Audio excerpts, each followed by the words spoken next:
Hi, this is Joseph Williams, son of John Williams, and you are watching the Nerf Herder Council.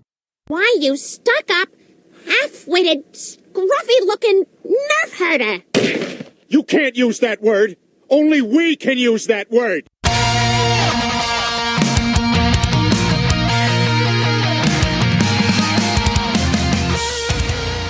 You're tuned in to the Nerf Herder Council, your source for Star Wars opinion, conversation, and debate.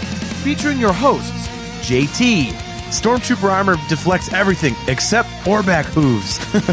They're like a horse version of Thomas the Tank Engine. AJ. Yeah, Rebels is a lot like our show, where we think we have a good idea and then it just fails in execution. Steve. The vacuum of space does crazy things to your beehole out there, man.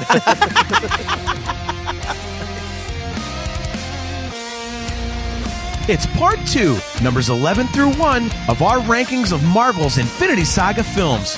What movie do each of us have ranked at number 1, and why is hashtag AJ is wrong trending worldwide? This is the Nerf Herder Council.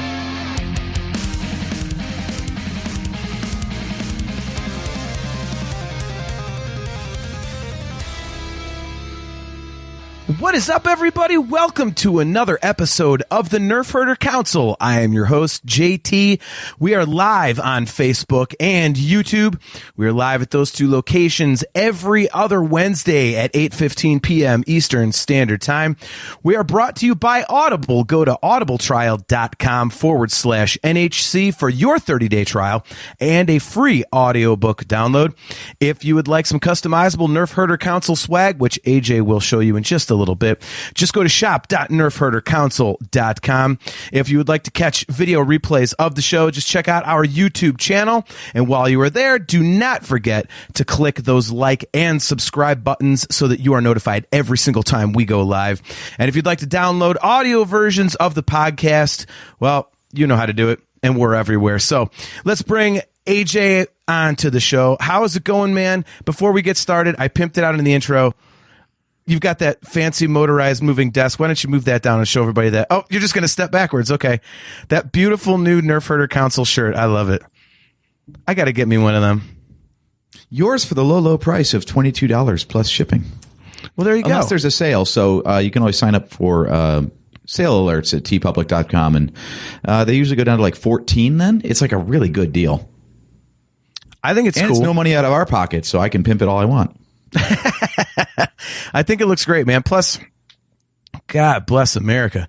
You can get any kind of like design or, t-shirt wise or, hoodies or coffee mugs and all kinds of goofy stuff. So pretty cool. So, all right. So right off the bat, our good friend Kale McLeish, good to see you, buddy. First of all, he says, could we please do a short recap of the previous episode? That was actually going to be the way I was going to start out tonight, AJ.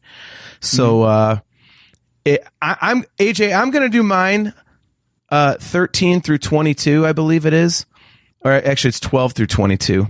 And I believe the way you were counting last time, you're going to do 72 through 48, but only by prime numbers divided by 3.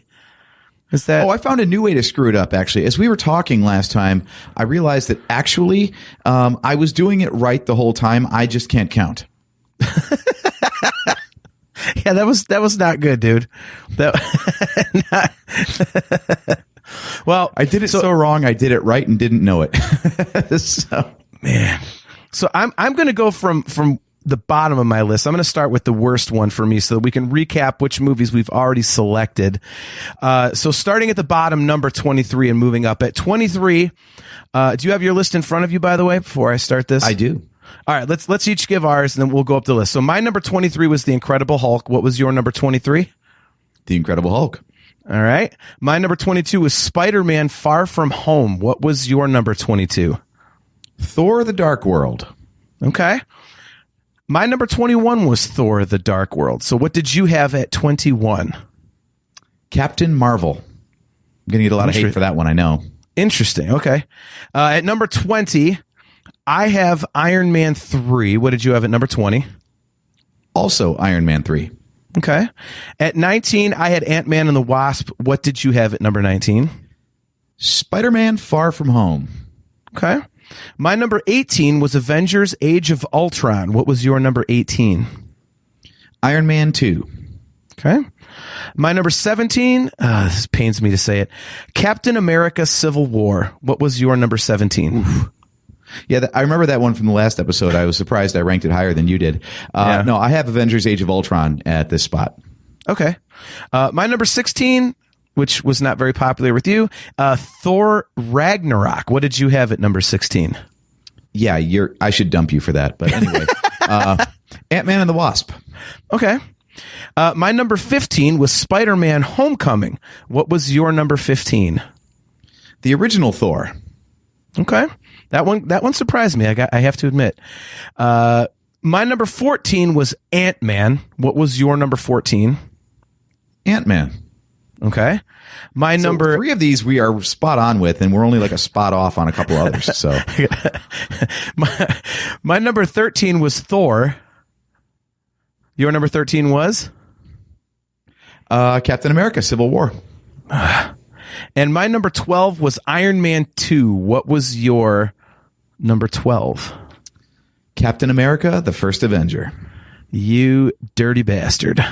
So that's a perfect time to bring up Mimar's comment. She says, can I customize swag to read AJ is wrong? Mimar, we will find a way because you are dead accurate with that. You know, legit, like tweet us. Tweet either of us. Why are our names not showing up, by the way? Does that go away when we bring up comments? Because we've got our Twitter handles in there. Okay, yeah. Tweet it either one of us, and I swear I will put that together. If you want to buy that shirt, I will make it happen. It'll be a shirt for a one-off. Mimar, you'll be the only person on the planet to have that. Although actually, I might buy one myself. But our good buddy KXM is here. KXM Scary says, "What's up, guys? What's up? Good to see you." Oh my gosh! All right, so we've gone through the bottom of our list, and now we are starting at number 11 and going up to number 1. So I got to tell you real quick before we start this, I love the background that you made for this, but I wasn't thinking very much, and I used a kind of a busy background on one side for my green screen. So there's a lot going on my side of the screen. I should have done something a little simpler. That's all good. All righty. I'm going to let you go first. So, okay. At number 11, what do you have? Rogue One in IMAX, because you're not going to bring it up on the show. So I just wanted to rub it in that I saw it and you didn't. Oh, you punk ass. We will talk about that after. Don't know. Oh, you want to pin that? Yeah, we'll do that after the Marvel thing, since we already started getting into this. We don't want to kind of sidetrack ourselves. See, this is why we need a producer. You can cut this part out of the audio. Anyway, right? It's all good. This is what we do. So I had Spider-Man Homecoming here at this spot. We're getting into the top half where they're not bad movies. It's just one's better than another. So, I mean, I know you're not a big fan of Spider-Man, but I thought this was a really fun way to do the character. I think Tom Holland's an awesome Spider-Man. Okay. And I mean, Michael Keaton as the Vulture was awesome too. So I think they kind of nailed it all the way around. Yeah. Now tell me why I'm wrong. No, dude, I like that movie. I think you said something, prescient a minute ago when you said we're in the top half, so it's not. Don't give me that look. I know words like that, you stupid ass. Yeah, but look at our audience, man. I should probably put the definition of that in the chat for them or something. Our audience is smarter than we are. They're watching this show, so that's proof positive you're wrong. Hey, we'd like them to keep watching the show. Don't be insulting them. Yeah, no, I see. You said that, we're at the top half, so all these movies are good and they're entertaining and whatnot. I kind of think that about most of the list. To me, they're all very entertaining. Really high. Yeah. Yeah. I mean, it's, I think we've said it on the show before. Marvel films are kind of like pizza. Even when it's bad, it's good. So as much as we both dislike the Incredible Hulk, I mean, you could do a lot worse if you just want to put on kind of like a mindless action movie. I mean, there's a lot crappier things that you could choose. So I think, a lot of these movies, are really good, and some of them are just better than others. And, again, as I said on the previous episode, part 1, mine goes to kind of like watchability. And when I rank these, it's kind of like, okay, I think of it, I'm like, okay, the one above it, would I rather watch that more? And I say, yeah, and then I kind of go from there and stuff like that. Yeah. So, I don't blame you for putting Homecoming there. All right. So, what have you got? I have Captain Marvel. I actually really like that one. My favorite part of this movie is I like the kind of switcheroo that they pulled, where who you think is the villain is actually the ones being protected or needs saved. Like, I thought it was cool. Like, it was kind of the anti-Mandarin to me. It was like a swerve in a Marvel movie that I was like, oh, that's great. Like, that's really cool. Whereas in, Iron Man 3, when the Mandarin wasn't the Mandarin, he was just some actor. I was like, oh, this sucks. So, Captain Marvel kind of did the opposite for me. And I always get them backwards. It's which ones are the ones being protected? The Skrull or the, okay. I always mess that up, but yeah, I just really enjoy that. I love the swerve, and I thought it was really cool, and it really added kind of like an emotional aspect for me that wasn't there when the movie started. So I thought that was a really cool way to pull it off. So that was interesting. So yeah, my number 11 is Captain Marvel. So moving on to number 10, what do you have at 10? At 10, it's funny. It's so hard to rank these things that sometimes, like, even just in the 2 weeks, I wish I didn't put this one here because I would like to have bumped something else up in its place. But Guardians of the Galaxy Volume 2. Okay. I like it, but I don't think it really deserves to be this high in my list. But it is. So you changed it. It just gets it. Yeah. Because, like, I remember liking the movie, but I don't really remember specifically what I liked about it so much. Okay, that makes sense. Ego is an interesting character to make as a villain, the whole planet and everything, and the fact that he's just, going around murdering all of his children because they don't live up to his expectations. Like, you're a disgrace. You're dead. The man is literally trying to go around and fuck the whole universe. So, I mean, dude gets around, dude pulls.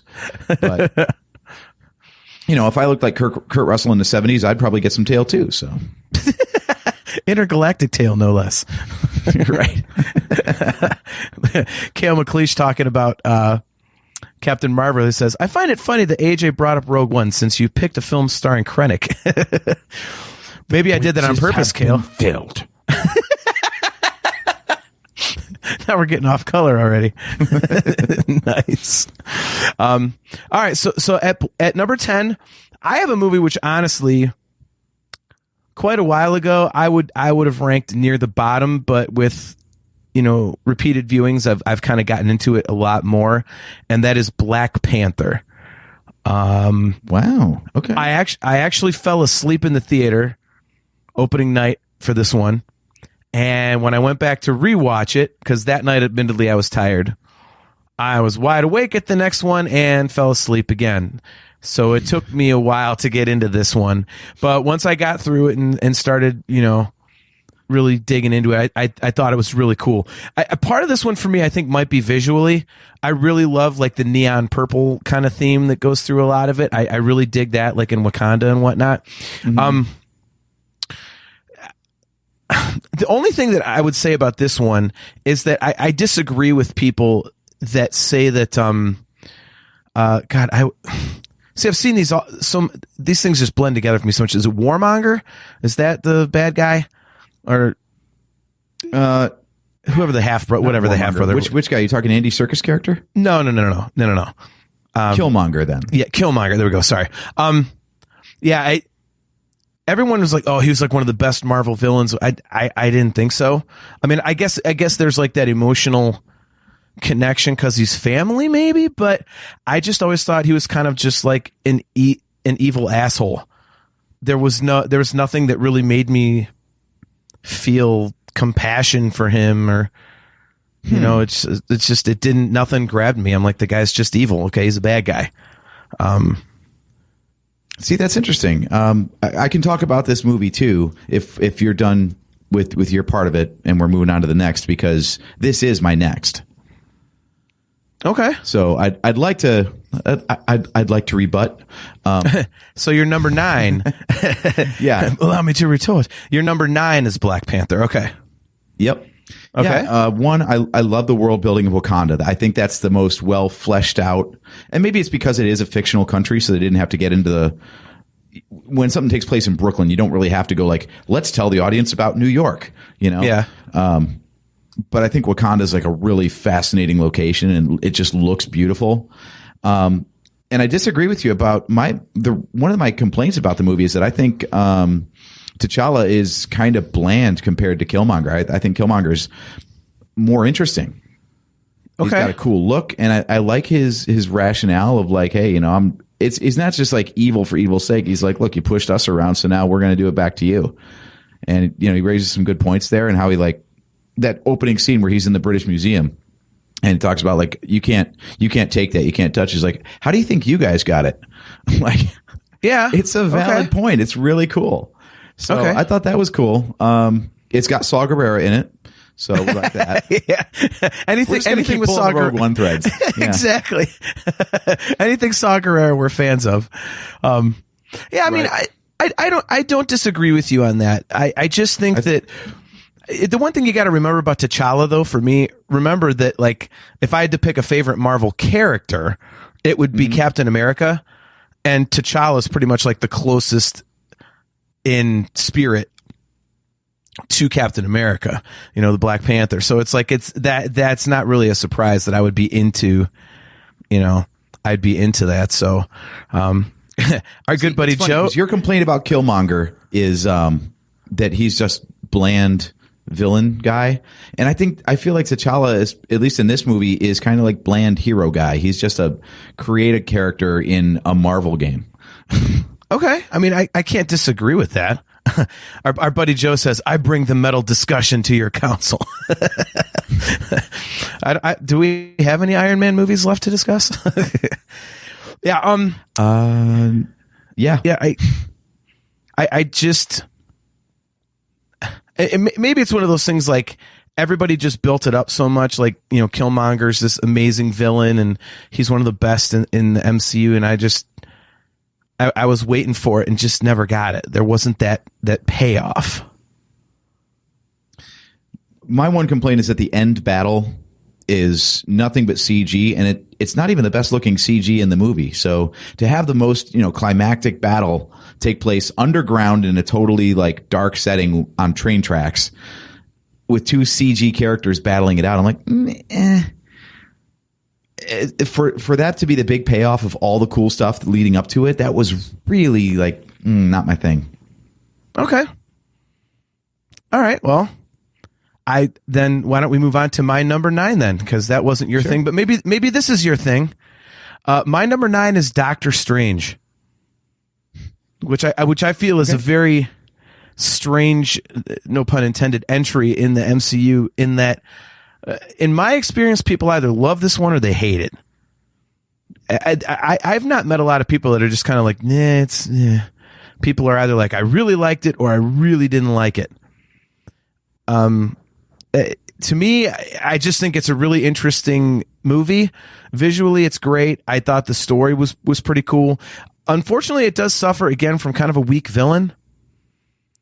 I didn't. Yeah. I didn't really like. It's one of Caecilius, depending on. You know, I mean, Galen Erso.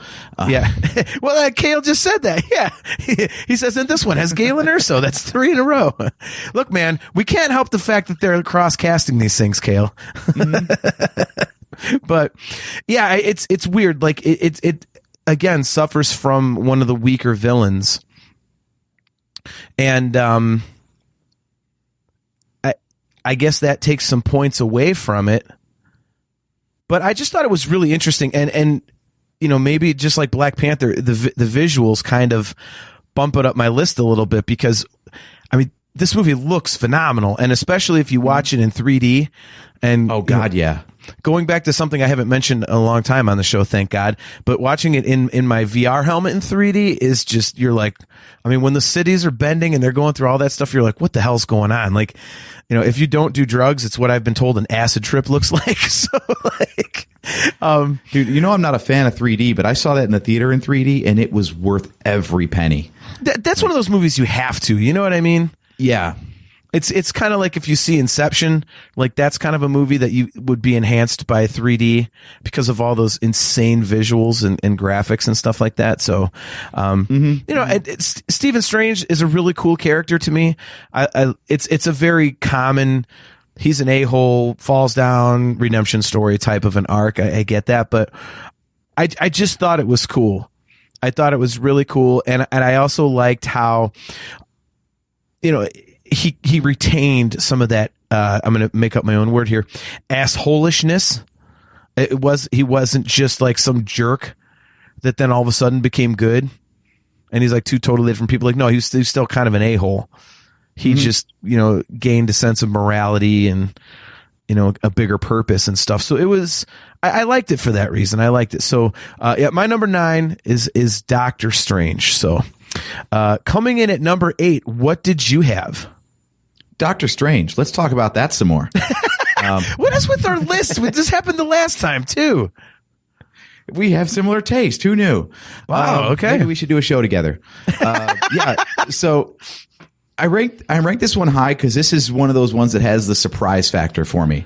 It's how Thor managed to eke into the top half of almost the top half of my movies because I didn't expect it to be any good. The character never really interested me, and I was just like, okay, I'll give it a try because Marvel's got a good track record. And I was blown away. I thought it was fantastic. Like you said, the visuals, the way they represent the magic and the folding of the mirror universe and stuff, love it. And like you said, like I thought the character was cool, and especially in hindsight, knowing like what a big deal he is in future stuff, I never would have suspected that. So yeah, like I just think the guy's cool, and Benedict Cumberbatch just nails the part. Yeah, he was phenomenal, like a phenomenal casting job, I think. I mean, so what do you think about the solution to the final battle, though? The whole like trapping Dormammu in a time loop. So he gets what he wants, but he's stuck there too. I mean, it was cool. I think at some point, I don't really question those sorts of things because it's like at some point when you have this ungodly extreme superpower, like what are you really going to do that's believable? And it's like killing Freddy Krueger or Jason in one of those movies. Like, okay, well, the guy's invincible and never dies, so what are you going to do? Like he's always going to come back. So what can you do? So I thought it was cool. I enjoyed it. I didn't have a problem with it. It was definitely not, the worst ending, and it gave us some more kick-ass visuals. So it's just, another, perfect spot for them to give us some more CG. So that was pretty cool. So I didn't have a problem with it. I mean, did you like it? Did you not like it? Like, I did. I thought it was inventive. It's not the I don't want to kill you, but I have to. It's not the we're going to lock you away forever kind of a thing in a prison. It's just like, no, just look, man, go the hell away. Yeah. Okay. All right. So my number 8 is Guardians of the Galaxy Volume 2. So I like it. I like it a lot. Obviously, it's in my top 10. I thought it was fairly close to the first one, which was wildly entertaining and surprising. And I thought they did a good job with this one mostly for the reason that it gave me more of what I like. So you know me, if I like a movie, don't give me a sequel that's like a complete left turn. Like I already like Star Wars. Well, no, I mean, no. Empire was wildly different. No, it was wildly different, and Last Jedi was wildly different. No, it's just a different part of a larger story. Like it was a Star Wars movie, same characters doing different stuff. Guardians of the Galaxy was, kind of the same thing. It was awesome. And the first one was such a surprise. I mean, you remember when that trailer hit, our cousin was like, "Oh my God, this looks great." I'm going, "What the hell is that? I've never heard of any of these people. Like, what is going on?" But it looks really funny. So, that's kind of cool. And so I was crazy surprised by it and really, really entertained. And so when the second one came along, I was like, all right, don't turn this on its ear. Just give me more of that. And they did. But, they raised the stakes. They had, one of the more dumb, I think it's a good villain because of the power and I guess the concept, but it's just kind of a dumb thing. Like, hey, I'm a whole planet. Like, okay. Like at some point it's like, okay, so who's his dad? The universe? Like his mom is a galaxy. Like what the hell's going on? So, that's kind of cheesy, but I liked it. Well, you can watch the Eternals. It'll explain these Celestials to you. Oh God, I still have to do that one time when I'm in a really bad mood and don't have any intention of improving it. I'm just going to sit down and watch the Eternals. See, that's a good WTF Friday. We'll just sit down and do a live commentary on that. We'll just turn your camera on and not even any sound. Just watch your facial expressions. Hey, you can do the sound. I'll be like, what the hell is that? That actually is a good WTF Friday. Let's do that. Let's do an Eternals watch along. Okay. I like that. That's a good idea. Because on Disney Plus, can't you do it's Amazon where you do the watch party thing. So I think Disney Plus has it too. In fact, I know they do. We did that for the Visions watch along. All right. Well, let's do that. We have a good idea for a WTF Friday coming up. So there we go. We're all gonna bitch about the Eternals. So, but I mean, Guardians of the Galaxy Volume 2, it's more of what I liked. I dug it, and it also, the whole thing, the father angle was great. With Yandu, that was just really really cool. That was again, it's kind of it was completely unexpected, and it turned it on its ear and added an emotional aspect to it, which was really cool. So I dug it. One thing Marvel does fantastically is casting, right? Like, Michael Rooker as Yondu is just perfect. Yeah. Love that. I mean, that character is amazing, and I can't think of anyone who would probably do it justice like that. Maybe it's just because I've only seen him in that role, so I don't know what anyone else's take would be on it, but his is like so pitch perfect. I'm like, I don't even need to see anybody else. Yeah, I totally agree. Okay, so that is my number 8. What do you have at number 7? At number 7, we have Avengers Endgame. We're getting into the heavy hitters now. So, Avengers Endgame, okay. Yeah. Obviously, I have not listed the third Avengers movie yet, so obviously I like that one better. This one, it's hard to stick a landing, and they did a great job with it, but it's hard to have too many plot twists in a finale, right? So as the stakes are getting more and more dire, I'm like, well, I know they're going to win. Now I'm just watching it happen. So it's up against it that way.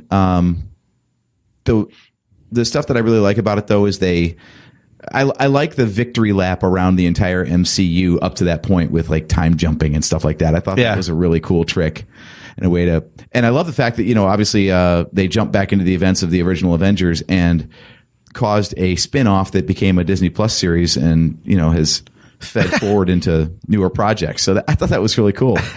Right. But yeah, I thought that was great. And, there's nothing really wrong with it. It's just that we're getting to the point where someone's got to come in last. So, okay. For my number 7, I actually, I've got the one that started it all. I've got the Avengers. So the team up movie, the one that I think everybody worried about, like, okay, can they pull this off? And I thought they did it incredibly.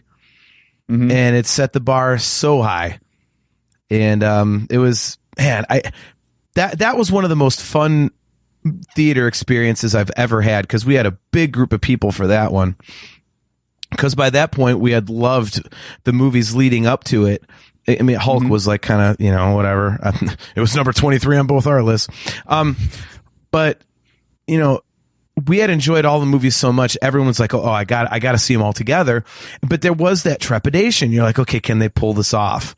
How are they going to have all these personalities in the same movie and give them equal enough screen time to where somebody that you're really invested in, like Thor or Iron Man or somebody that, you know, Captain America, isn't getting stepped on, to where if you're a fan of that character, you're not getting your money's worth.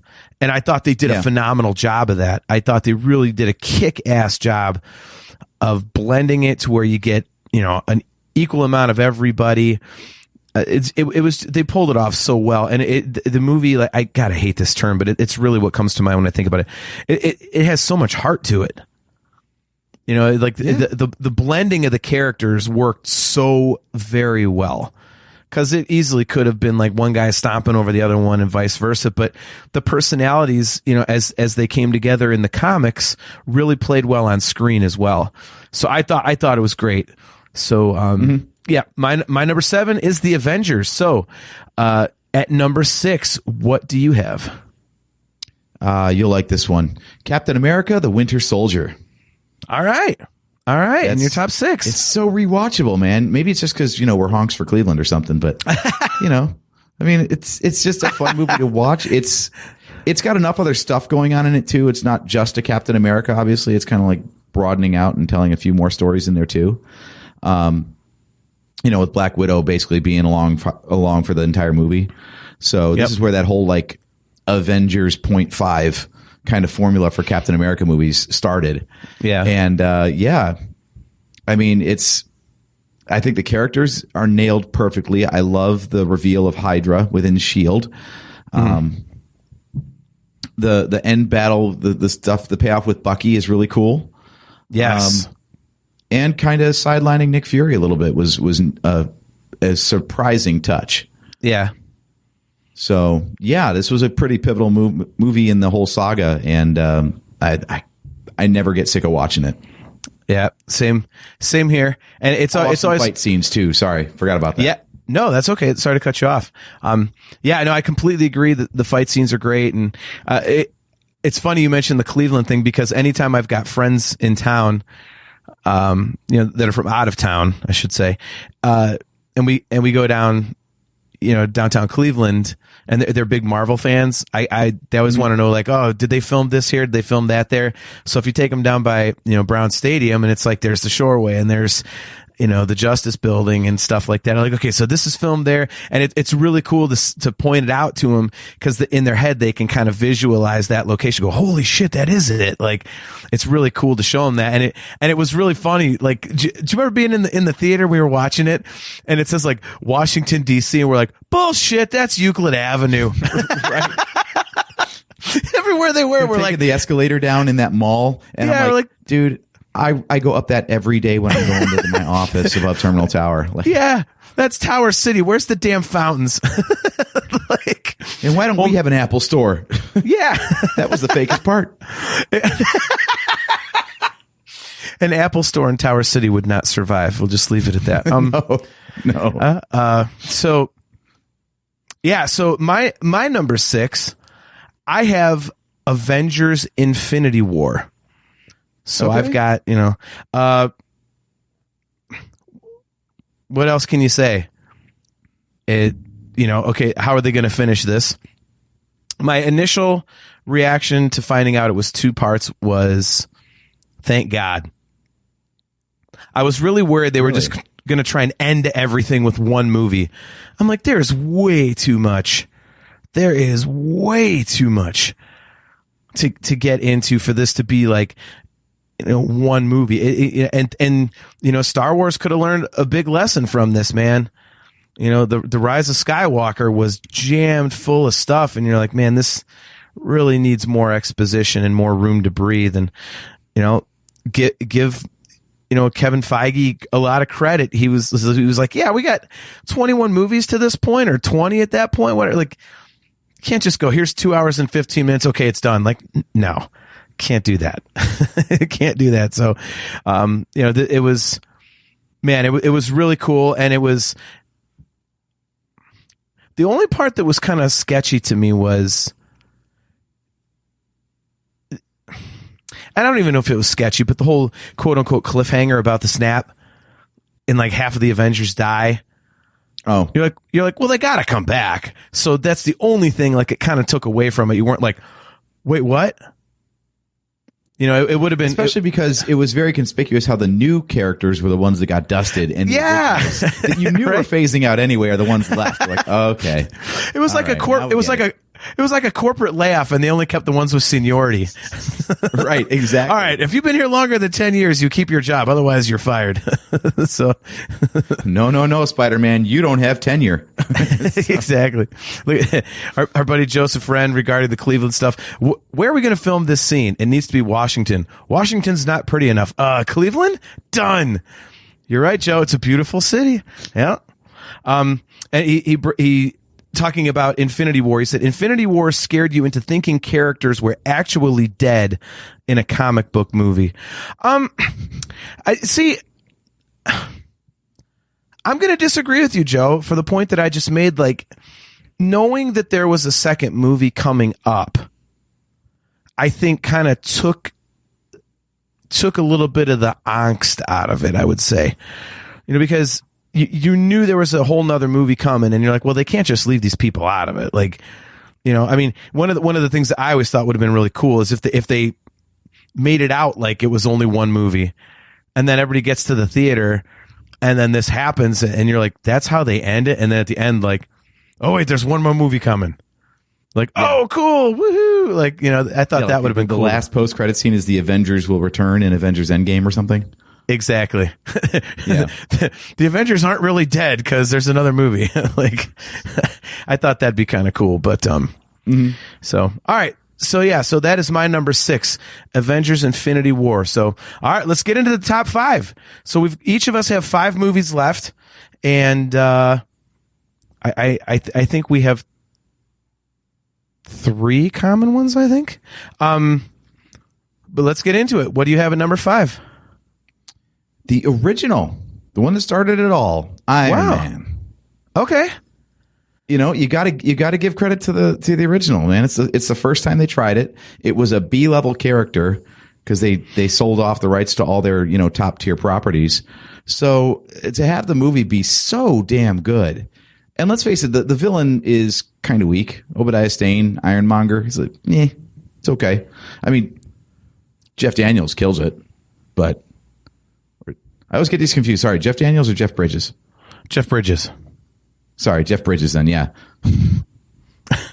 Sorry, this isn't Harry from Dumb and Dumber. You're right. I was gonna say the villain is Lloyd Christmas. Oh my god. Anyway, yeah, like it was a fantastic movie that had no right to be as good as it was, and there was no real template for it. It was the closest thing we had prior to this would have been, I think, the last one would have been Fantastic Four in 2005. So it's not like they had a good pedigree to build off of. And they nailed it, man. So credit to the original.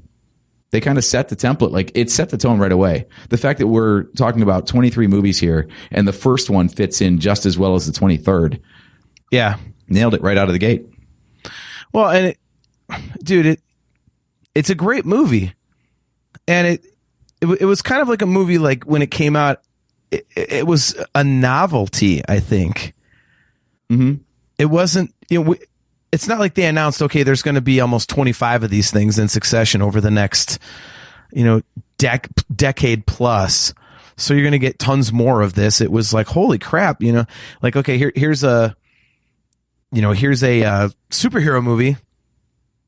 And it's totally good, but it's not even about a superhero that was like one of the upper echelon guys. You know what I mean? It was like people had heard of Iron Man, but you're like, okay, who is this guy? And, to a point you made earlier, the casting was just absolutely kick ass. I mean, Robert Downey Jr. It's almost like you couldn't cast that better. Kind of like, Ryan Reynolds in the Deadpool movies. Mm-hmm. You talking about rehabbing a career too? Yeah. Well, who knew? Like the character. Sorry to cut you off there, but I feel like the character kind of like played into the actor's real life struggles. Like the actor in real life was known to be kind of a dick. Yeah, yeah. Tony Stark. There you go, ladies and gentlemen. Did he ever pee in his pants in public though? Like in Iron Man 2? Maybe in a suit. I'm not sure. Oh, well. I guess we'll figure it out. I mean, I would, wouldn't you? You did pee in your pants first time you got drunk. That's the story I was told. So, but we're not talking about your teenage years. Yep, there it is. I almost died face down in a toilet because you were too busy filming it, thinking it was funny rather than checking to see if I had drowned. So apparently my Facebook is being a dickhead again, and it's not showing me who is commenting. Oh, that's our buddy DQ. So DQ, who's just showing up as Facebook user. Thank you for that, Facebook. Ryan is Deadpool. Yeah. Yep. Mm-hmm. Ryan Reynolds is Deadpool, and Tony and Robert Downey Jr. is Tony Stark, man. My number 5 is Avengers Endgame. So okay. Why did you like this one better than I did? Because for the same reasons that I liked, and it's weird because I kind of have this backwards in certain aspects of my list, but going back to my point of just give me more of that, like I got more of that. It was the Avengers. It was Avengers Infinity War, just bigger and better. But it also had Fat Thor. I got Korg. Okay. So of course, if it was the exact same movie, but they inserted like a 10-second scene with Korg, it would instantly go above Infinity War. I've said it once. I'll say it again. There needs to be a Korg standalone. Him just walking around being funny. I don't care what he does. I'm amazed you haven't seen Thor: Love and Thunder yet with all the Korg that's in it. You asked me, is there a lot of Korg? I was like, the most ever. Did you know that that's coming out on Disney Plus next week? It's crazy, right? It's like a 45-day release window or something now. Dude, so I was joking with Steph. For those of you who don't know who that is, my wife. But you know what's all is coming out on the same day on Disney Plus next week on September 8th. So it's Thor: Love and Thunder, the live-action Pinocchio with Tom Hanks as Geppetto. It's got a huge name cast to it. And so I kind of want to see that just because I'm not like a huge fan of Pinocchio or anything, but it's Tom Hanks. You got to see a Tom Hanks movie. And then the making of Kenobi show all in the same day. So I'm like, wow, damn it, man. I need to take off work. Like I got a lot of stuff to watch, but yeah, I mean Endgame, it's more of the same from Infinity War, but it's got Fat Thor and Korg, and it's got the emotional aspect.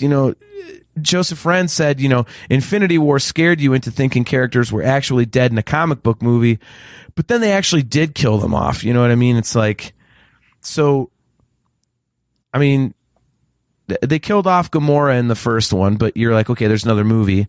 Like, are you going to see her again? Whatever. But then when you know that this is actually over in Endgame and you lose Black Widow, and then especially at the end, you lose Iron Man, it's like, wow. So it was a super heavy movie. It had high emotional stakes to it. It was good.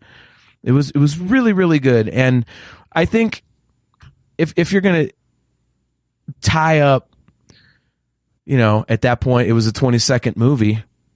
I don't think you can ask for a better ending to it.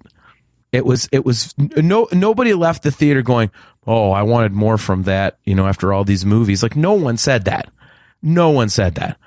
Infinity War became like the biggest movie ever, and then Endgame comes along like a year later, and takes its place as the biggest movie ever.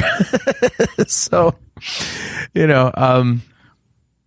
Infinity War is kind of hard on a rewatch too, because you just watch the heroes make shitty decisions one time after another. They had so many easy opportunities to win.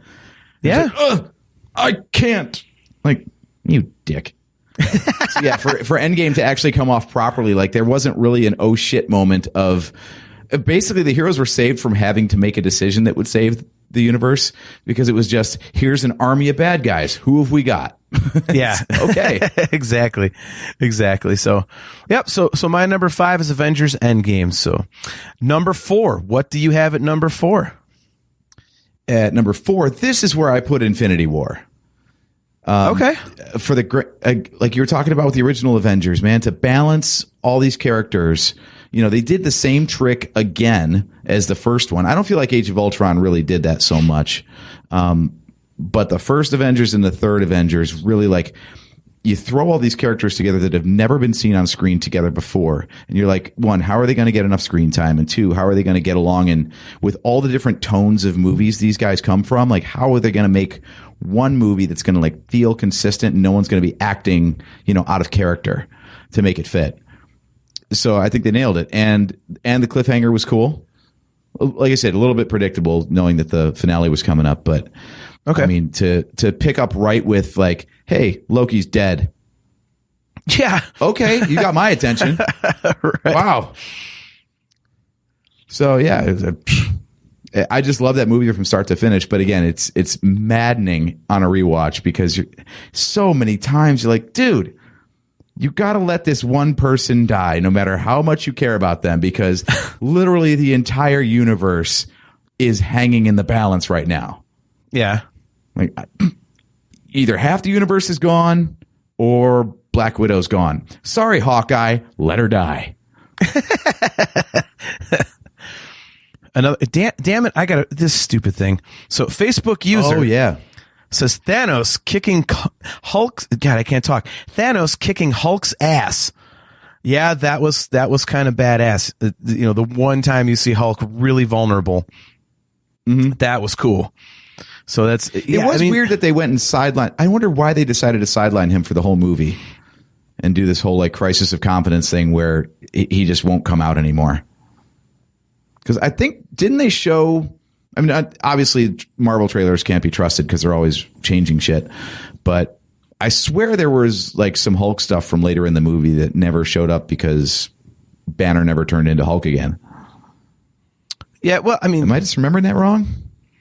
I swear Hulk was in that final battle in Wakanda.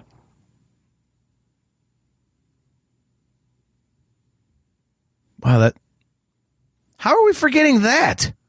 Why are we talking about this shit? We obviously know nothing. We don't know our ass from a hole in the ground. Why do we have a show? What are we doing?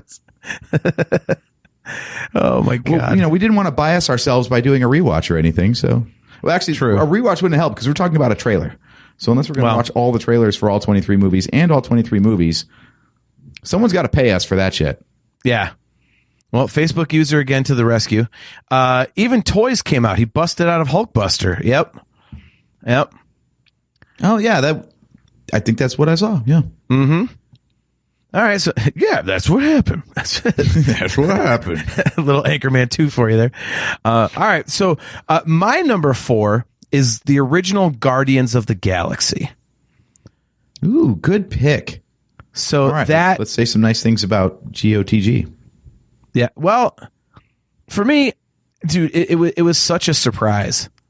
It was one of those ones you figure you're not going to give a damn about, and it ends up being one of your favorites. I mean, I don't think there's a lot of Marvel fans that would rank this one low on their list. It's a great freaking movie. And it's really funny. I mean, the humor is something we had not had in a Marvel movie. You're like, okay, how is humor going to play? And it was awesome. I mean, for God's sakes, one of the main characters is a tree. I mean, how often do we make fun of a force tree on this show for years in The Last Jedi, like leading up to it and even after potentially, and yet everyone gives a shit about a tree. Everyone loves a tree. So that was really cool. And he only says one thing. He's got no friggin' dialogue, and we're still like, I love that character. Yeah. I mean, it's great. It's great. Oh, Kale. Kale always tries to get banned from the chat on my shows. He says, Groot is geoed. Groot is not geoed, okay? God damn it. The man's got a point. No, he doesn't. Geode is a rock. So stupid. It's a character so stupid, you're like, what the hell? Like, are you even taking this seriously anymore, guys? And the answer is, only somewhat. Geode is a rock, dude. At least a tree can move. It's got branches and leaves and stuff. A rock is a fucking rock. Okay? And a rock cannot pick up chicks. How did that make it into Star Wars? Okay? Seriously. You know what? I'm gonna get a tattoo. I'm gonna get the nicest, most 3D version of Geode I can with a big red circle and a line through it, right where everybody can freaking see it, like on my hand, like right here on the back of my hand. Man, I can't wait until he shows up in live action. Oh God, dude, hell, he might already have been in live action. We don't know. His whole family. It's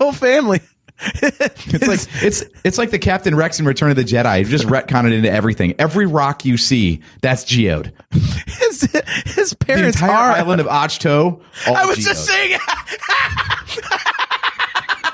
I was just gonna say his mom and dad are Achto.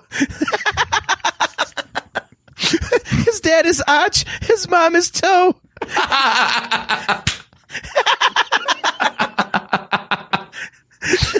Yep. Okay. Yep. Oh my God. Damn it, Kale. Look, Kale says, a rock moves when I skip it across the lake. Oh my Lord. All right. So Facebook user says, I really got to figure that out. It is pissing me off. I do not like not giving people credit when they comment. I hate it. So if this is your comment, I am really sorry, guys. I don't know what the hell my StreamYard is doing, but Facebook user says the soundtrack, Tree Saved the Day. So yeah, the soundtrack is amazing. Both soundtracks for both, volume 1 and 2. Can't go wrong with those.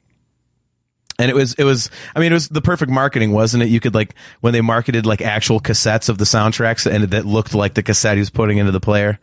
Come and get your love. That was awesome. So, Guardians was just a complete surprise. I loved it from start to finish.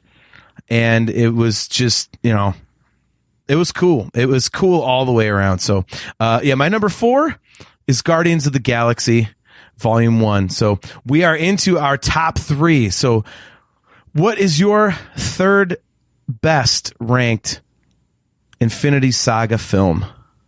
All right. We are on the podium now. So we're doing the best of the best here. I went with the original Avengers in this spot, mainly for the same reason I went with Iron Man up so high too, is again, first time it was ever tried and they nailed it. They just nailed it. And even this early on with the team up thing, like, it still holds up. It's still a great movie. Mm-hmm. And it's cool now knowing all the stuff that comes later to see how consistent it really was and how well it set it all up. Yep. So, yeah, I mean, dude, as soon as Thor shows up and Iron Man's like, does mom know you weareth her drapes? I'm like, okay, these characters can work. All right. Right. Like, it was fantastic. I loved it. So, yeah, just the sheer surprise of it. I feel like we rate a lot of these movies higher when they're a pleasant surprise.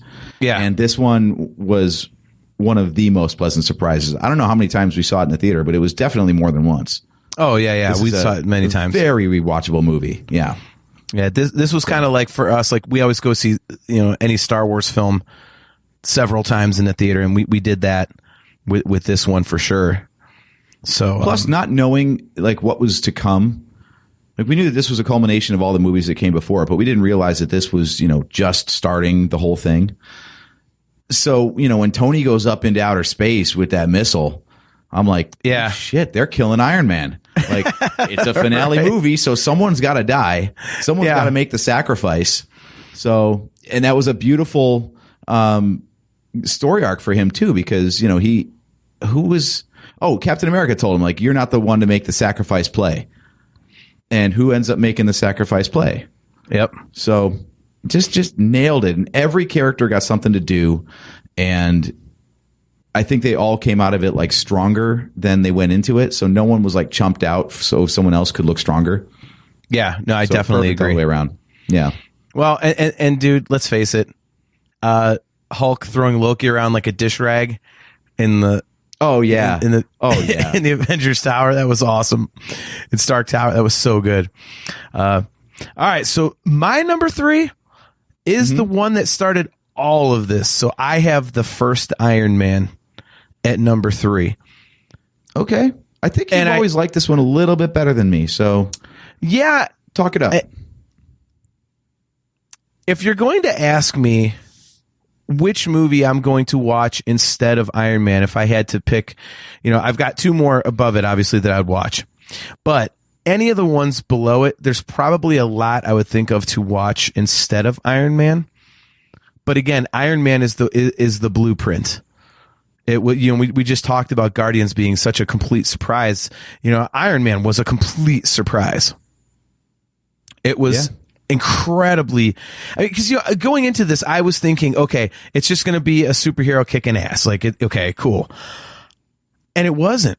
It was all this backstory of, he gets, he's a weapons dude. He's stuck in the desert. He builds the first suit out of all this bull crap, whatever. And it was really cool the way they did it. It was not what I was expecting at all. And I absolutely loved the presentation of it. I was like, this movie is amazing. And every time I go back to it, I just remember, the first time I saw it, when I was like, man, this is so much better than I would have even hoped. Because we had seen some comic book movies previously, and some were okay. Some were, we talked about, Hulk versus Hulk a couple episodes ago, and they were good. And it was interesting. But this one was fantastic. And it wasn't because it was just a comic book come to life. There was a human aspect to it. It really kind of pulled the real world into the comic book world, but didn't overtake it. It still had that campiness to it.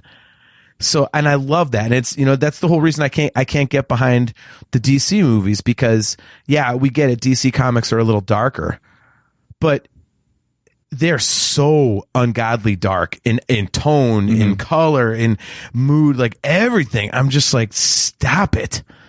Enough is enough. That's not the whole point, It's, they're trying so hard to get away from Marvel that they miss the point of, it's still got to be fun and it's still got to be a comic book, So, Iron Man was great. I loved it. I mean, you've already given your thoughts. So, for me, keep going though, because I mean, dude, just the building sequence, when he's designing that first suit. Yeah. It's 20 minutes of the movie of him just trial and error and designing stuff. And that should be so boring. And it was must see film. It was so cool to see him fixing the problems. And then let's try a paint color on here. And it ices at high altitude. The mundane little things of R&D when move 10 years on. And he's I got nanotech in my jogging suit. So it was cool that everything was a piece of metal, and you kind of believed that it was I wasn't even sure until I saw behind the scenes, was it a practical suit? Was it CG? Yeah. The answer is a lot more. There was actually at that time, of course, a lot more practical than we thought. But the CG was amazing. It was seamless. So yeah, definitely. All right. We're into our top two. What do you have at number 2? I'm putting Guardians of the Galaxy up here. Wow. Okay. Yeah. Okay. I love this movie. It's another one where I could just pop it in any time and have fun with it. I mean, it's just edgy enough. I love the framework of using the soundtrack so prominently to set the mood. Yeah.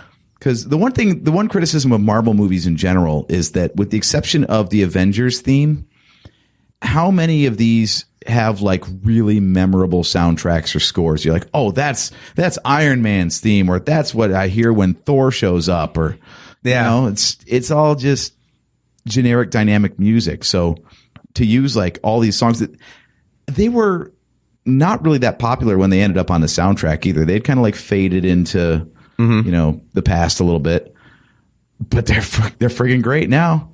Yeah, they're bangers.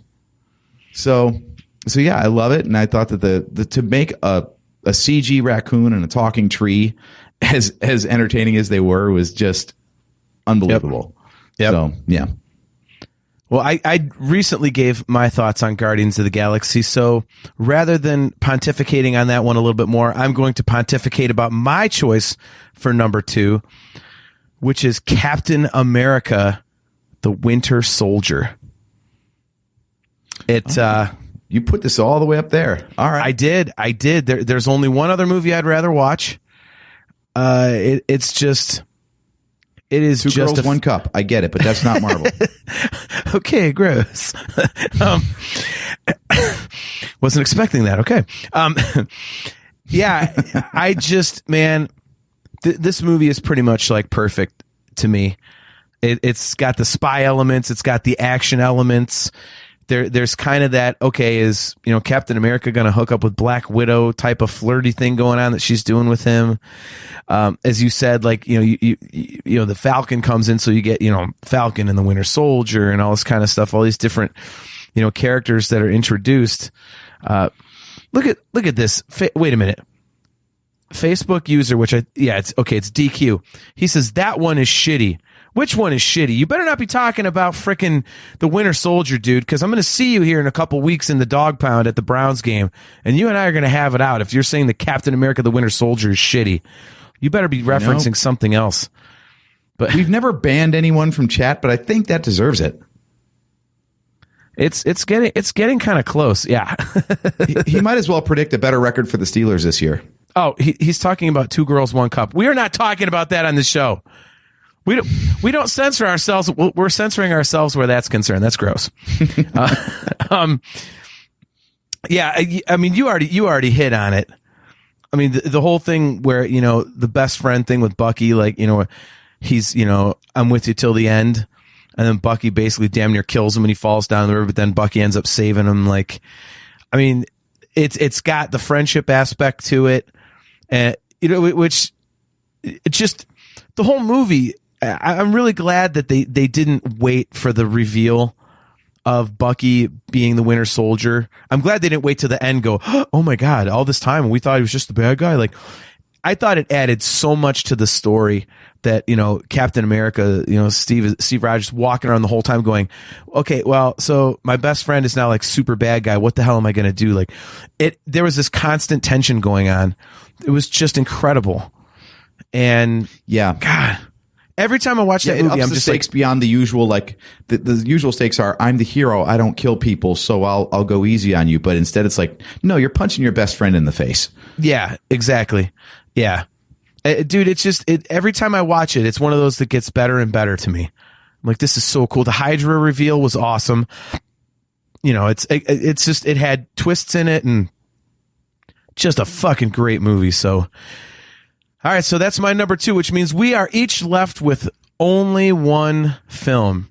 So, drum roll without us having a drum roll. What is your top-rated Infinity Saga Marvel film? Okay, well, you should already be able to tell because I've already said every other movie in the list. But in case you weren't paying attention, and let's see how well you know me, what do you think I put in the top spot? Thor Ragnarok. Of course. Yes. Give him a prize, ladies and gentlemen. Yeah, man. This is the one that I can watch all day, every day, and love it. You talk about, again, soundtrack, that Led Zeppelin, No Quarter. I mean, no, not No Quarter. Yep. What the hell am I talking about? Immigrant Song. Tell us that name. Yeah. No, definitely not No Quarter. That's a very different song. Yeah, Immigrant Song. Awesome. The introduction of Korg. Come on, man. Right. I'm sorry. I'm picturing that opening scene. Close the door, put out the light. No, there won't be home tonight. Like, who picked this song? This isn't uplifting at all. See, this is what I get for naming proper nouns. But dude, it's the introduction of Korg. I thought that would put it over the top for you right there. I have it. I have it at number 16. D-line.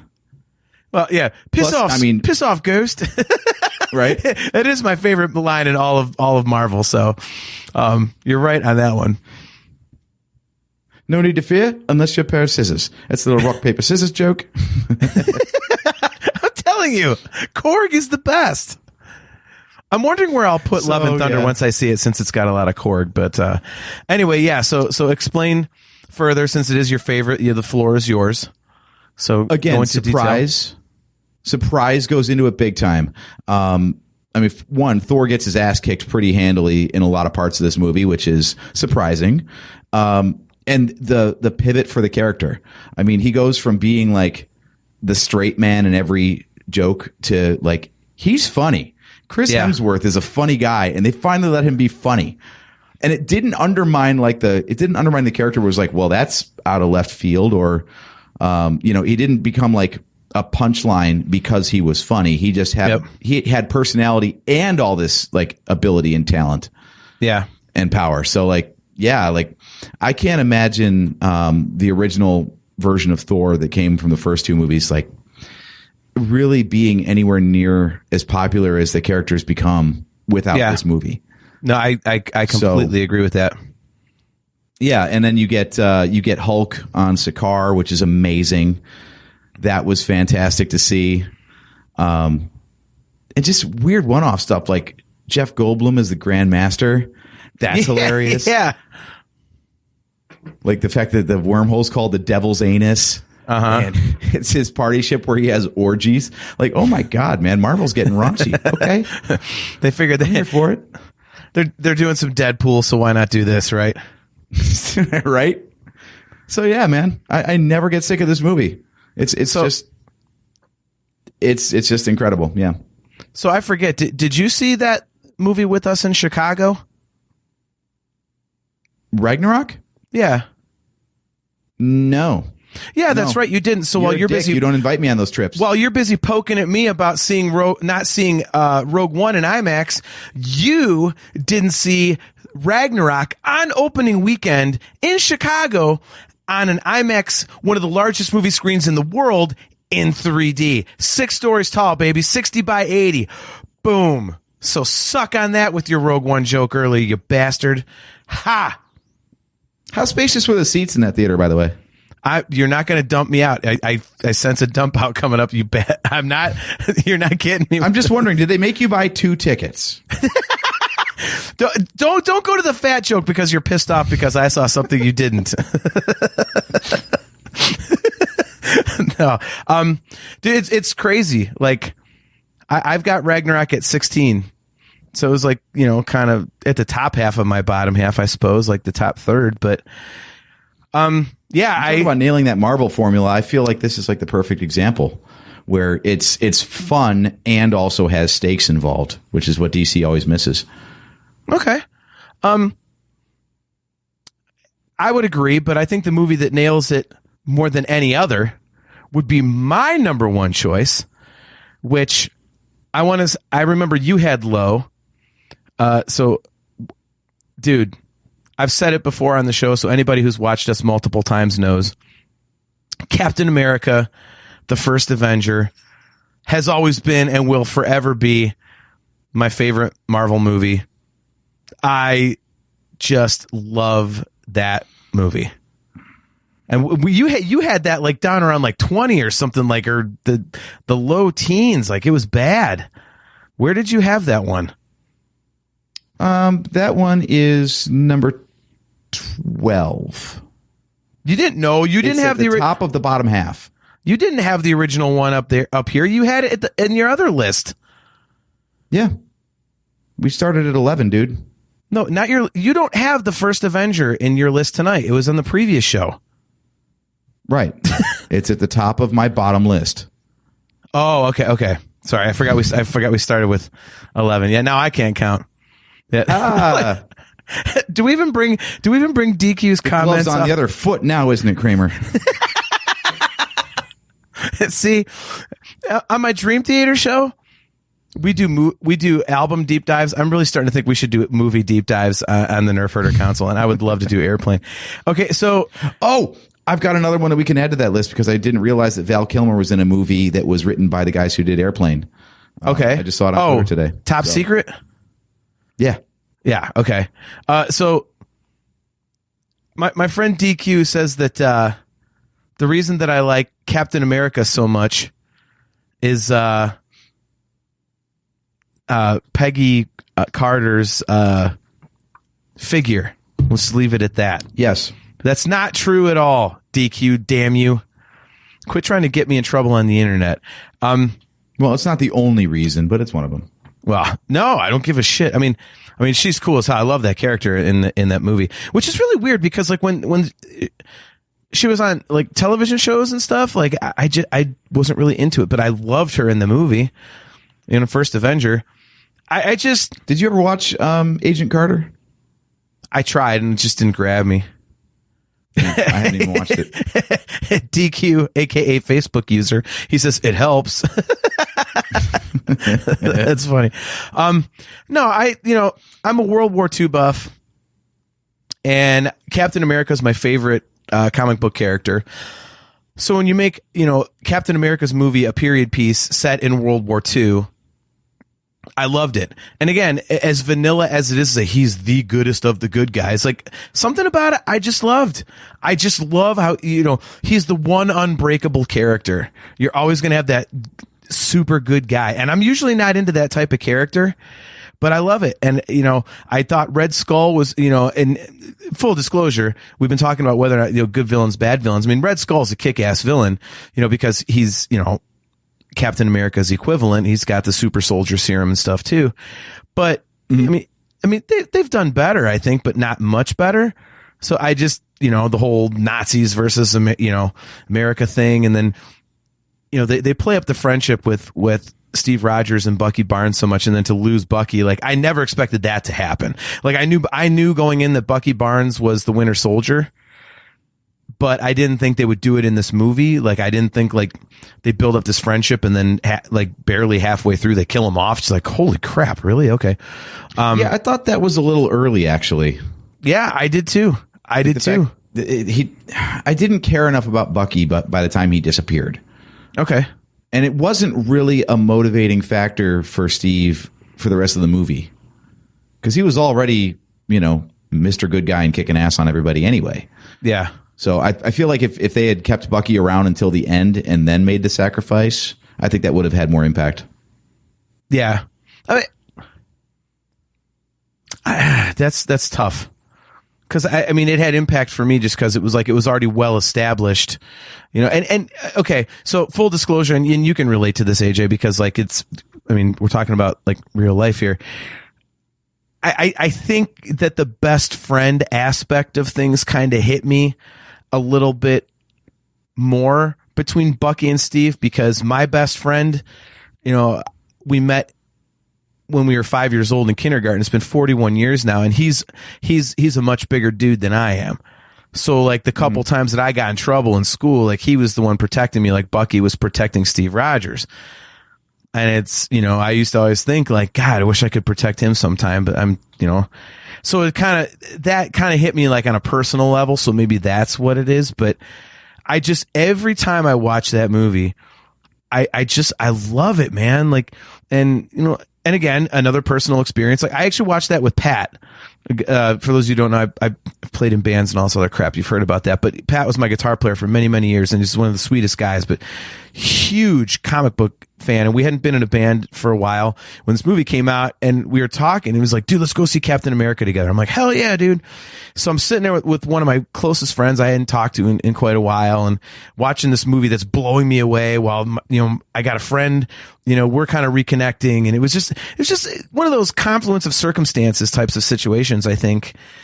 But the movie itself just rules. I love it. Every time I watch it, I'm like, oh, this is so good. It's like the epitome of a comic book movie come to life to me.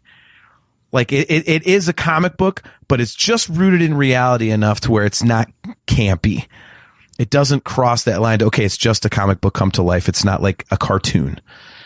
I just think it's great. So yeah, I mean, I guess if you've listened to the show for quite a while, AJ, I guess our number ones are no surprise.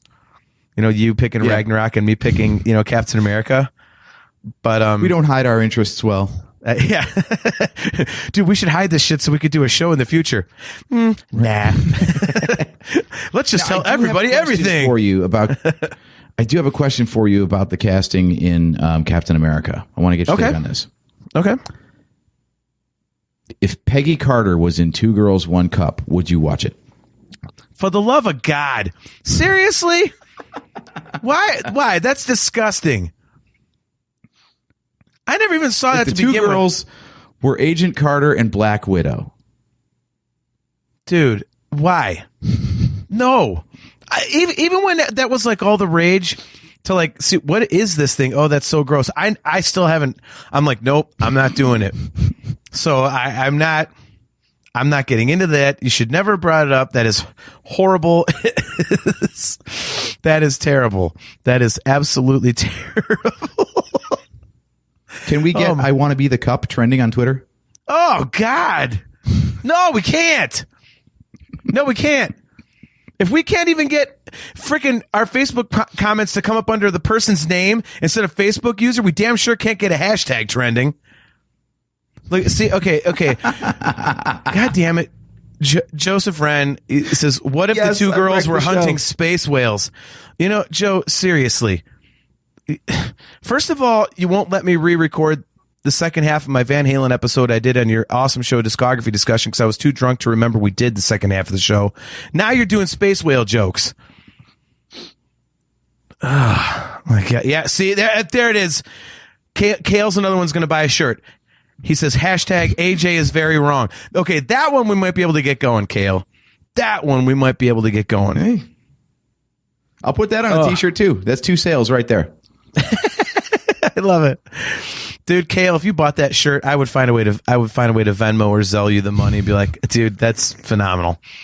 You too, Mimar. I got to admit, I'd be like, all right, Mimar, shoot me an email address. I'm gonna reimburse you for that because that's awesome.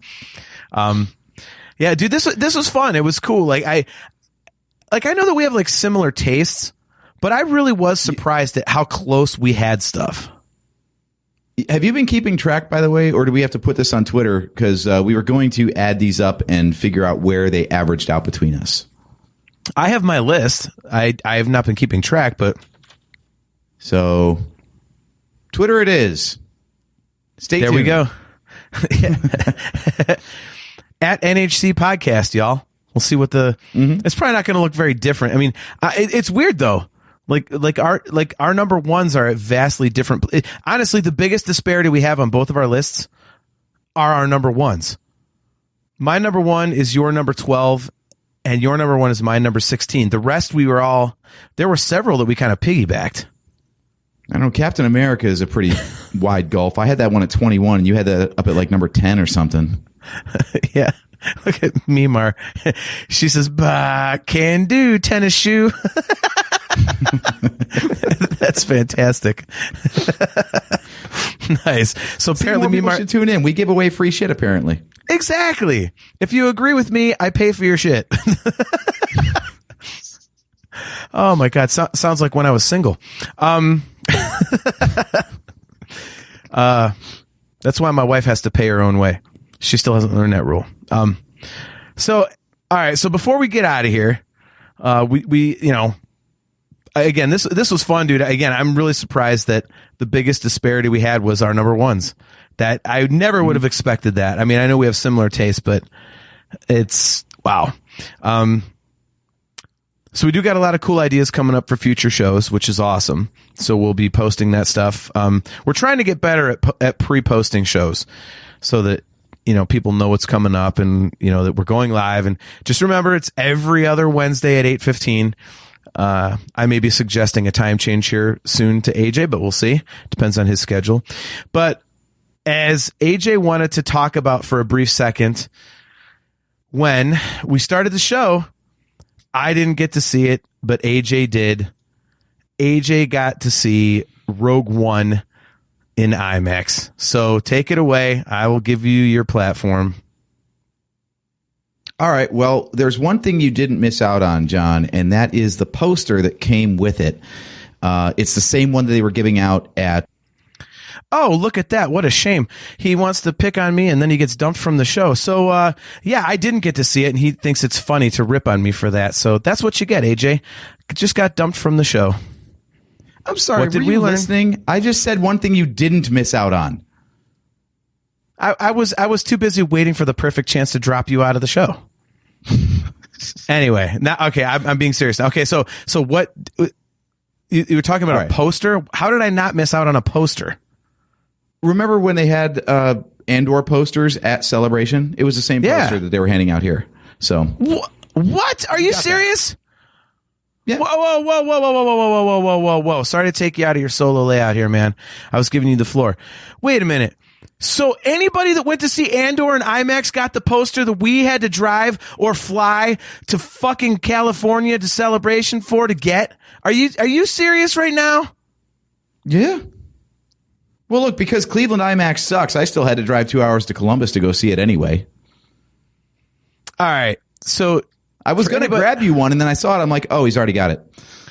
All right, so for you guys listening, we'll just make this. The reason I'm pissed off is because they were giving out Andor show posters at Celebration. You could only get them at Celebration, and it was and only for being in the main panel. So I got one of the Andor posters, and I'm like, sweet. So I've got it in my back room right now, flattened out. I'm waiting to frame it till I buy a house next year, but you could only get it at Celebration and only if you're at that one panel. So it's super exclusive. So what AJ's saying is now, if you went and saw a movie in a theater at any number of locations throughout the country, you got the same goddamn poster. What is that? So what is that? That really pisses me off. Dude, it's 4 months later. Unbunch your panties already. No. Damn, dude. No, I spent a shitload of money to go to that goddamn conference. I want exclusive shit. I'm not wrong. So look, dude, so it's really... I spent like $7 or $8 grand on that trip. So some nitwit that drops like $15 on an IMAX ticket, driving 15 minutes down the goddamn road, they get the same poster? Bullshit. I have every right to get pissed off. It's supposed to be freaking... See, I knew I should start stealing from Celebration. You know what you should do? Boycott the series. Just don't watch it. That'll teach them. Look, Cam McLeish, another great hashtag. Hashtag JT isn't wrong. I'm not. And no, I know you're joking, but I will not boycott the series. I'm not going to be one of those assholes like the dickheads that didn't. Yeah, that's right. And if you did this, I'm sorry. I'm go ahead and cancel me. These dickheads that didn't go to see Solo because you were pissed off at The Last Jedi. And look what happened. Now we stop having fucking Star Wars movies in the theaters because you had to throw a fit. My fit is legitimate. That fit was stupid. Damn it. See, it's a good thing you didn't bring this up. My poster means more than someone else's opinion about a movie, God damn it. Of course it does, because it's my show and I can act that way. That's why I made a podcast. Right. I've got the camera and the microphone. God damn you. No one else could do this but me. No one could spend the $250 in equipment. Yeah. I mean, seriously, though, seriously, they're giving away Celebration exclusives just for going to a movie. Then it's not exclusive. That's not cool. Now I don't even have to frame the thing. Because I guess before it was cool. Because if my Star Wars buddies come over and they're like, "Oh, where'd you get that? Oh, you could only get it at Celebration, dude. I got that in Anaheim. Cool."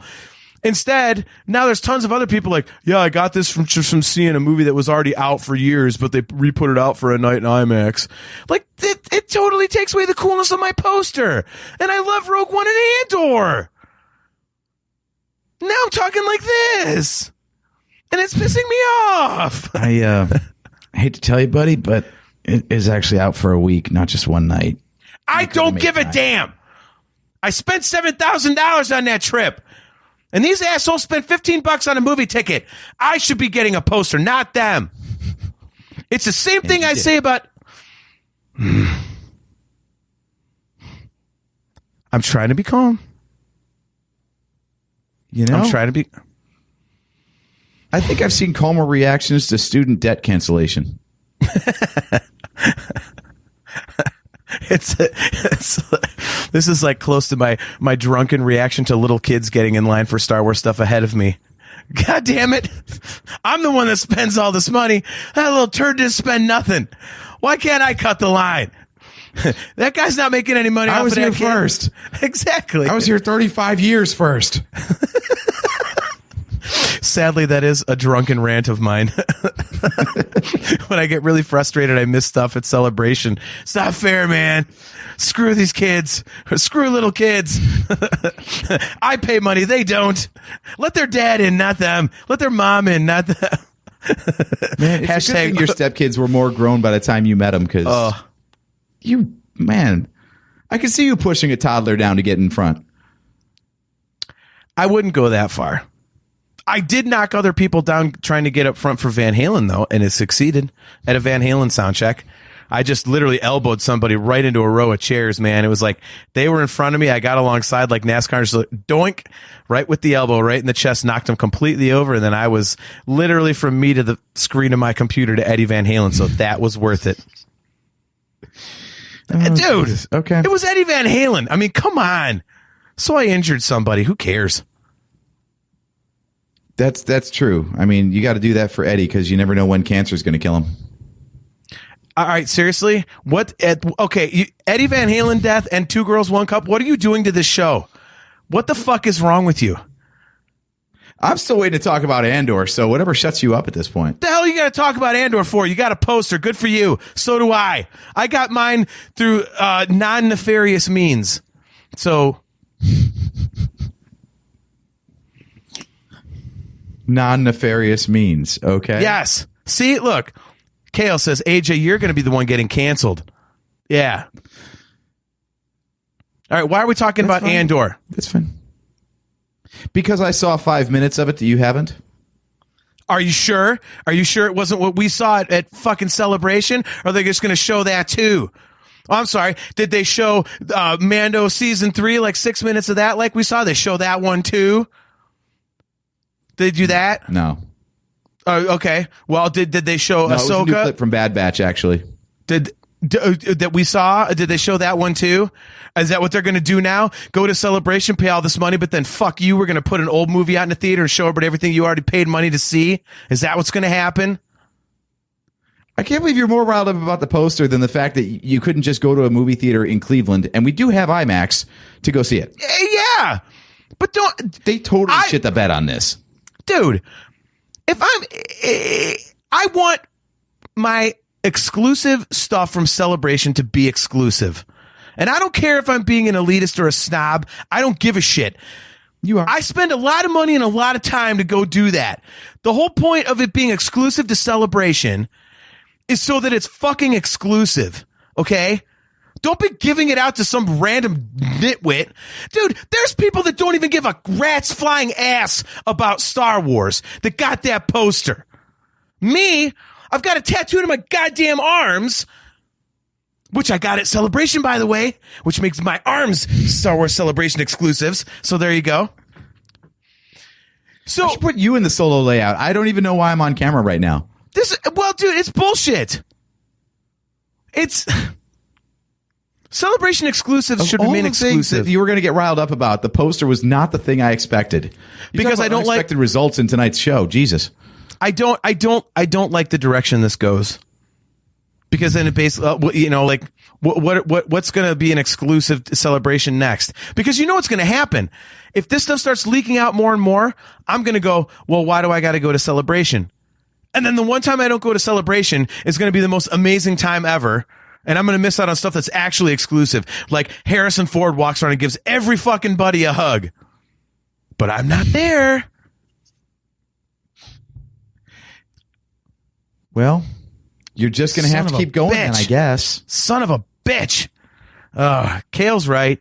Exclusive to Celebration. You stayed at the same hotel as Temuera Morrison. Yes. And thank you, Kale. Talk him down. He's actually, Kale, Ewan McGregor was there too. Most of the big stars were at our hotel. We just didn't see all of them because they were very well protected. But yeah, most of them were there. So, all right. So tell us about Andor. I'm going to keep it spoiler free because I don't know what episode the clip that I watched is from. Okay, but it looks just like Rogue One as far as like the color grading and all that stuff. Like the footage to looks it like it could have just the characters are spot on. It's great. And I know you tweeted about this today, but I gotta say that there is a noticeable difference when they're actually out at a place and not in the volume with a flat screen behind them. You can tell that's one of the ways that this looks just like Rogue One is that Rogue One took place in places and they went to places to film this series. I just calmed down, and then you got to bring up my tweet. I was pissed and I calmed down. Now I'm pissed again because something I was pissed off about earlier. What are you doing? It's just anyway. I'm telling you, man, it looks amazing, and it looks amazing because they put cameras in a place and started filming. It's gritty as hell. It's got that like. You know how like the Bourne, you say you like the Black Widow movie because it's got like that Bourne trilogy kind of feel where like the the violence is like super visceral. Yeah. Like the fight scenes in Rogue One are kind of like that too, and definitely in this. Like everything's all like rusty and metallic, and it feels like if anything pops off of anything, it's going to like kill somebody. So like they've got the tension there, they've got the tone set perfectly, and it's got that sort of like that spy thriller kind of vibe that you like so much, where everything, it seems a little uncertain. Like you're not sure who you can trust. You're not sure who's on the up and up, and anyone could stab anyone in the back at any given time, and no one feels safe. So even in the 5-minute continuous scene that I saw, I'm like, well, first off, he's talking to a character that's not in Rogue One, so we don't know what that guy's story is. But even beyond that, like anybody that shows up, you're like, I don't know. And you don't even know who Cassian is at this point, really, because it's 5 years prior to Rogue One. So who knows where he's at in his journey from shit heel to hero. Shit heel. Nice. Yeah. It's going to be awesome, dude. It's going to be so awesome. I'm so pumped for this show. Okay. I mean, I am too. I mean, Rogue One is absolutely, you know, we've done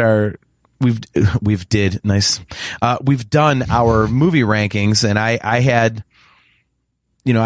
had Rogue One in my top 3.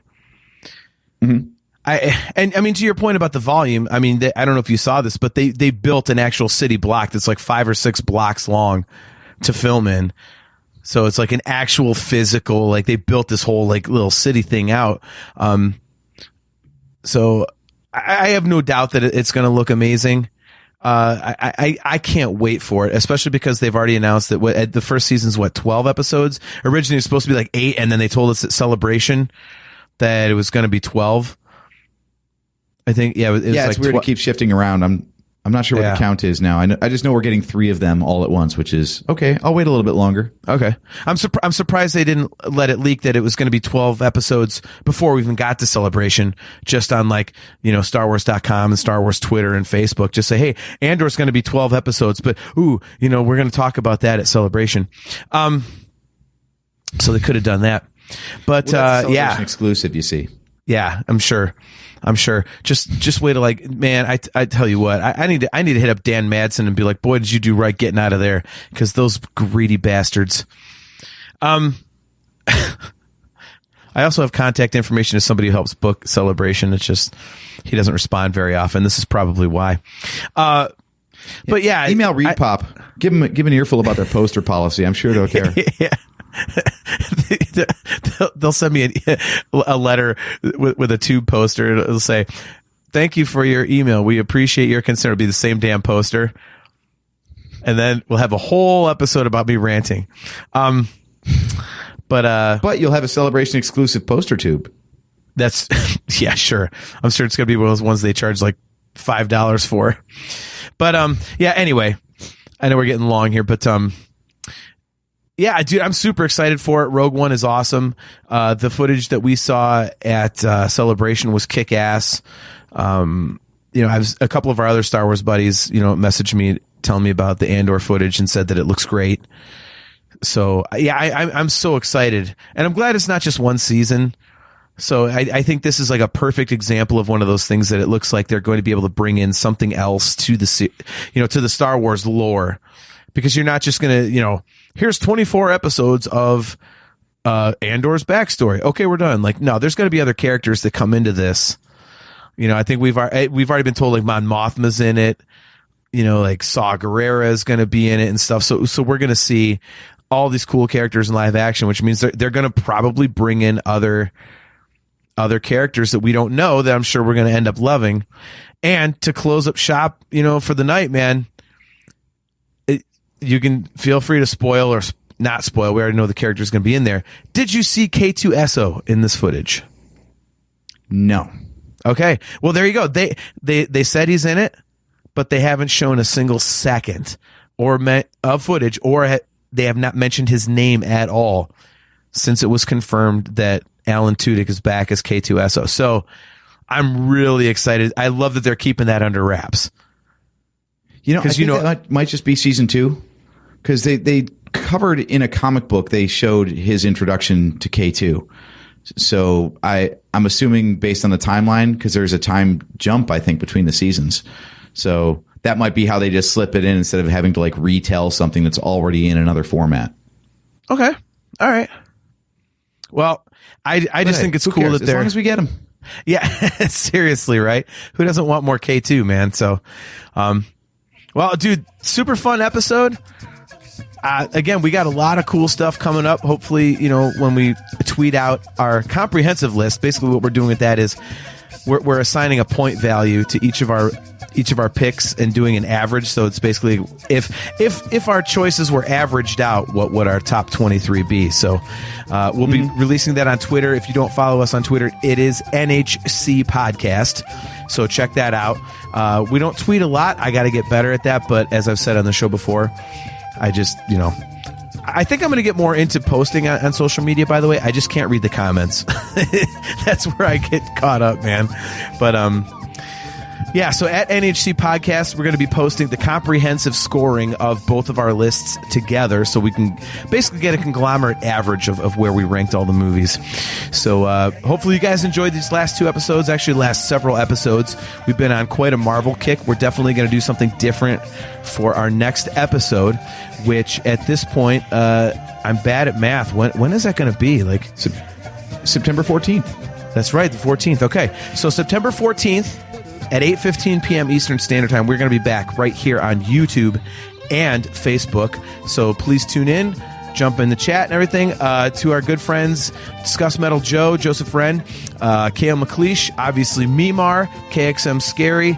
Thank you guys. My buddy DQ, thanks for checking out the show. Man, you guys are awesome. Thank you for the support. Thank you for jumping in and giving us your 2 cents worth. Don't forget Mimar, Kale. I owe you guys some money if you buy those shirts because that AJ's Wrong shirt is just going to be classic. So, actually, you guys should email nerfherdercouncil@gmail.com and let AJ know what design the logo should be. Should it be like a Star Wars logo? Should it be like the logo at the top of the screen right now, the Marvel logo? Like, let him know which one you want, and he'll throw it up there for you, man. Like, you guys are getting fully custom stuff for free. That's not too shabby. So, yeah, right. Well, we really are desperate for viewers, aren't we?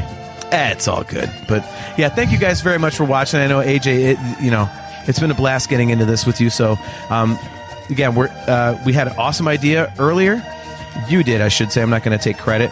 One of these Fridays that I'm available, we're going to do a WTF Friday, and we are going to do a watch along to the Eternals because it sucks. And I've never seen it, so it's going to be my live reaction to the Eternals. So we're going to figure that out so we can do that on a Friday night. But yeah, we've got a lot of cool topics coming up for you guys. If you guys have any show ideas, just hit us up at NHC Podcast, or again, email us at nerfherdercouncil@gmail.com and give us your ideas. We'd love to get your input, and if there's something you want us to talk about that you guys can jump in on, you're more than welcome to do so. So again, guys, don't forget we are brought to you by Audible. Go to audibletrial.com/NHC for your 30-day trial and a free audiobook download. Go to shop.nerfherdercouncil.com to get customizable Nerf Herder Council swag. You can get on anything you can imagine. T-shirts, hoodies, long sleeve T-shirts, you name it. Before I finish my outro, Kale says he still wants to see a James Bond episode. I am not a Bond fan.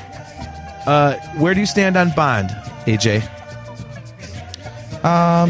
Enjoyable to watch, but I'm not really like a huge honk for it either. I have not seen what is the most recent one? Tomorrow Never Dies, or To Live Is to Die, or I don't know. Isn't that Metallica Maker? Technically, it's Germaker, but yeah, Kale, let us know what your favorite Bond movie is. Maybe we'll both watch it and we'll kind of do like a dig into that one. No Time to Die, he says, is the new one. Okay. Yeah. Okay. All right. Well, Kale, if you want to jump on, you've been on my Dream Theater show. So if you have a favorite, like a by far favorite James Bond movie, you can let us know. Maybe we'll have Kale on as a special guest host, and we'll kind of deep dive his favorite James Bond movie. We'll see. We'll do that sometime. Cool. That'd be cool. So, watch along or something. Yeah, that'd be fine.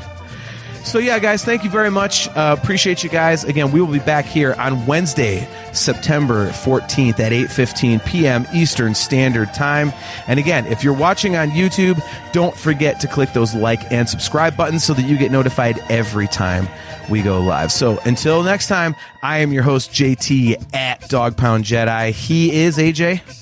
At Drake Adams 579. And we will catch you guys next time.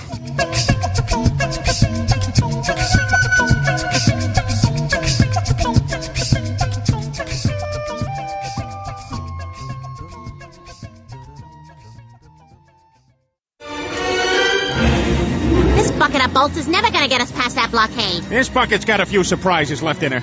Plus, me and Chewie are on it. Ain't that right, Chewie? Hell yeah, you my nerf herder. You my nerf herder.